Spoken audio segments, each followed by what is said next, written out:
Cover crops are planted to improve the soil and growing environments in our gardens. You'll often hear them referred to as green manure.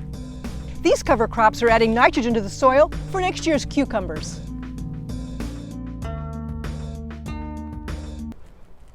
There are lots of good reasons to plant cover crops.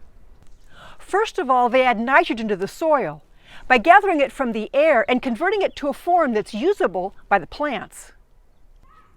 The bacteria responsible for this process live on these nodules on the roots of the fava beans. Next, they promote healthy bacteria in the soil. Mycorrhizal fungi help plants absorb nutrients, primarily phosphorus and zinc. Cover crops suppress weeds. Not only do the growing plants outcompete weeds for food and water, but the harvested plants create a mat that prevents other seeds from germinating. Finally, flowering cover crops attract beneficial insects by providing pollen and nectar. Which cover crop should you plant? That depends on your ultimate goal. If you want to add nitrogen to the soil, plant legumes such as these fava beans or peas. If your main goal is to build organic matter, consider cereal like these oats. To attract beneficial insects, plant flowering cover crops like crimson clover or hairy vetch. Then consider adding flowering insectary plants like buckwheat, alyssum, or cilantro. You can even plant a blend of several different varieties to get the benefits of each.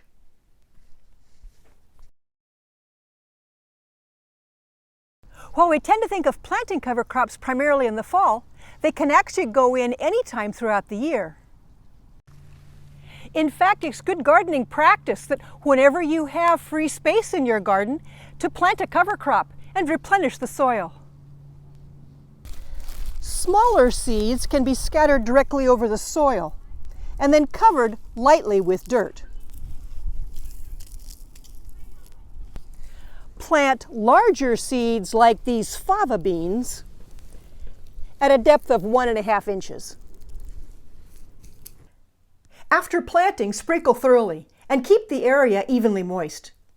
Amounts of subsequent irrigation necessary will vary depending on the air temperature and the amount of rain. It's important that cover crops not be allowed to fully mature and set seed. That actually saps nitrogen back out of the soil and can create a lot of weeds.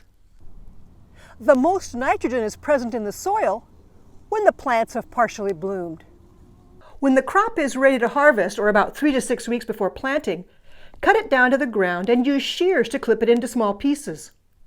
Don't pull the plants out by the roots, as that disrupts the bacteria you've been cultivating. Instead, leave clippings on the ground as a mulch or cover them slightly with dirt.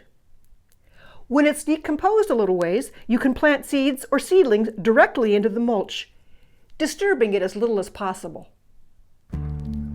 Thanks for watching our video. If you enjoyed it, check out the others on our YouTube channel.